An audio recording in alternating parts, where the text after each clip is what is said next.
Bloody hell, 50 metres in about an hour. That's all I've moved. Hey up, Rayvers. Yeah, it's bloody stupid this. I ain't even got the engine off. Turn the engine off. Bloody ridiculous. Anyway, nice to see you again. And I've got a request for you from Retro Corner on YouTube, who wanted me to review Smokey and the Bandit.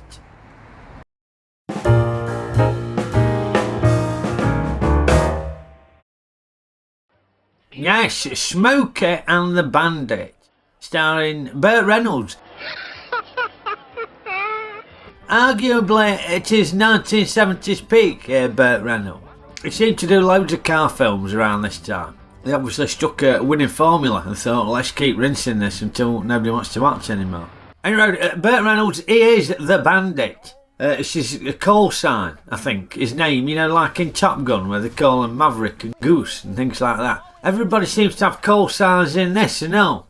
Obviously, Burt Reynolds, he's the Bandit. This bloke is the Snowman. That's Sugar Bear. That's Hot Pants. She's called Ickle Beaver. And that is Tallywacker. Alright, one of them I made up, but I'll let you be the judge of which one it was.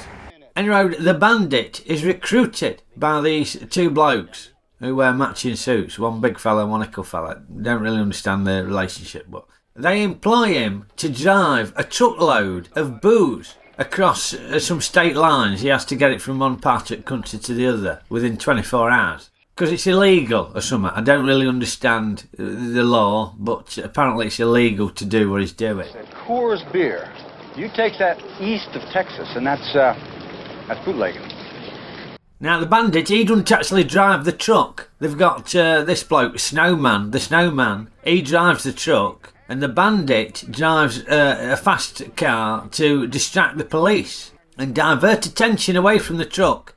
So just while the police might go, oh, what are you doing here? What have you got in the back of that? The Bandit goes, hey, ignore him, follow me. And distracts them. You be careful, you hear? Now, obviously, that weren't Burt Reynolds doing the rude gesture to attract the police's attention. That was Sally Field, who the Bandit picks up on the road because she's a runaway bride and doesn't want to get married. But the jilted groom turns out to be the son of Police Chief Sheriff Buford T. Justice. What a name that is. Played by Jackie Gleason. Now, I was labouring under the misapprehension that he was Smokey, but he ain't Smokey. Smokey, apparently, is a generic term for all the coppers. But anyway, these blokes seem to want to chase down Sally Field, and obviously that inadvertently draws attention to the Bandit and this truckload of bootleg booze. Now, everybody seems to love the Bandit, despite him driving around like an irresponsible dickhead. I mean, for starters, they never wear seatbelts. Never put on a seatbelt. And look how Sally Field sat in that car. That's dangerous, that. Living in the UK, you had it hammered home, ain't you? Clunk, click, every trip. Get your bloody seatbelt on. Now, I can tell some of you are probably watching this thinking, Raymond, you ain't wearing your seatbelt. Well, no, that's because my engine's off and I'm parked up. So it's more comfy, isn't it? Anyway, don't judge me. I'm very proud of all you clunk clickers, wherever you are. Safe driving. Now, I was perfectly happy with Shaw Taylor extolling the virtues of clunk clicking. But no, British public service information films weren't content with that message. No, they had to show something hideous to scare the shit out of you. And without a seatbelt, you're twice as likely to be killed or seriously injured. I mean, yes, it does hammer the message home, but does it need to be quite so terrifying? My kids had the bejesus scared out of them on an annual basis when it came round to school holidays. Don't play anywhere because you're definitely going to die. Definitely. We've even got Donald Pleasance, Master of Horror, to tell you. I am the spirit of dark and lonely water, ready to trap the unwary, the show-off, the fool.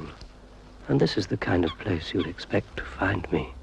Yeah, that advert's guaranteed to make sure your kids can't sleep at night. I mean, what next? Christopher Lee advertising slush puppies? Anyway, one of the things what struck me watching this film were the differences between driving on these freeways in the USA compared to driving on motorways in the UK. They make it look dead glamorous over there. You know, you've got these miles of open road, no traffic. It ain't like that in the UK, is it, on a motorway? Sometimes you get a clear run, but so many times you're just stuck nose to tail, not moving a bloody inch. Oh, God, dog. Bite it! So this means that they can drive like absolute dickheads. You know, wheel spins and just cutting across different lanes and all that sort of stuff. The Bandit, he's got a complete disregard for the road users. Don't think about safety at all. Not even for motorbikes. You got to keep an eye out for motorbikes. If you want to avoid this, think once, think twice, think bike. Oh my God, that were another idiot one, weren't it? Think once, think twice, think bike. Although when you watch it back, that's obviously a dummy, ain't it? Crikey, what's that? Is that his brain? Looks like chopped liver. And in this film, like loads of American films, you see these sort of cool roadside American diners, don't you? Whereas over here, the best we've got is Nickel Chef. Jubilee pancakes. Bloody hell, the infamous Jubilee pancake. I remember my lad Dean insisting on having a Jubilee pancake, insisting on it. He was adamant he wanted the Jubilee pancake. Banged on about it for ages, he did. Oh, Dad, I want a Jubilee pancake. Get us a Jubilee pancake.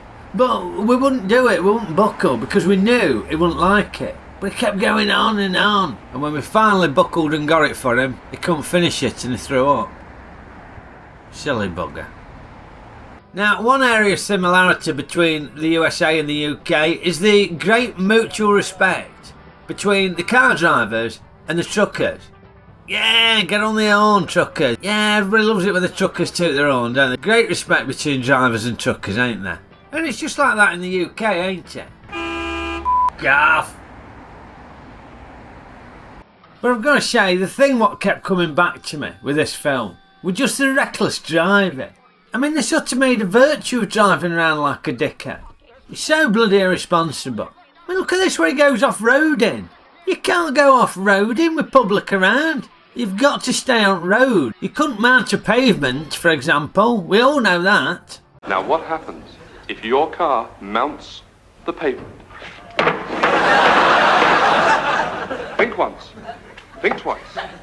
Think, don't drive your car on the pavement. Okeydoo, on to raise ratings. Well, I'll be honest, these films ain't really my cup of tea. They did seem to be 10 a penny in the 70s and 80s. So I weren't expecting out more than a 2-star film.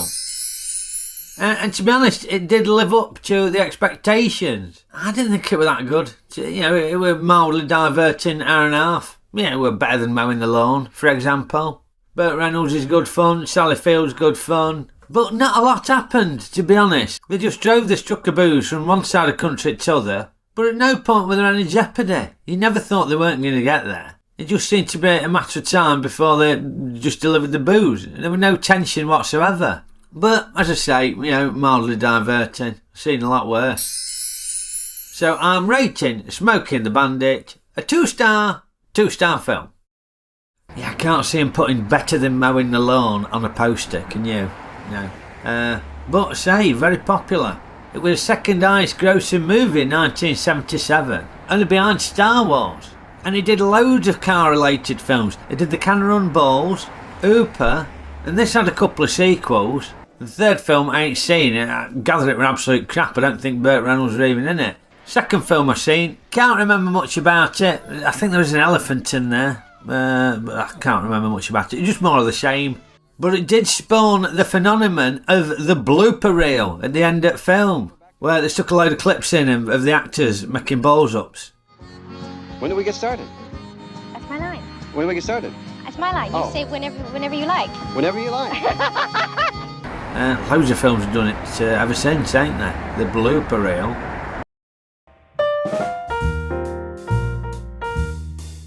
He did loads of car-related films. He did The Cannon Run Balls. He did Hooper.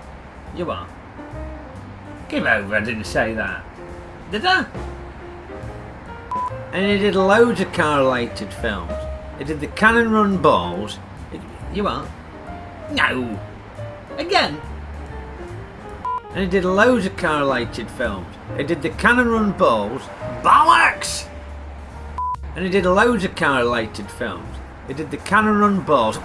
Now. Sorry, it's staying in. It's staying in. I'm not doing it again, it's staying in.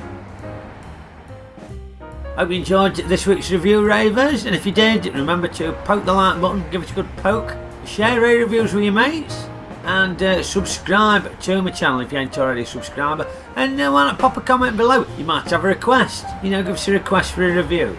Can't promise I'll do it, but I might consider it.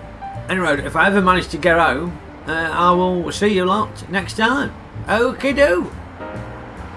The hell.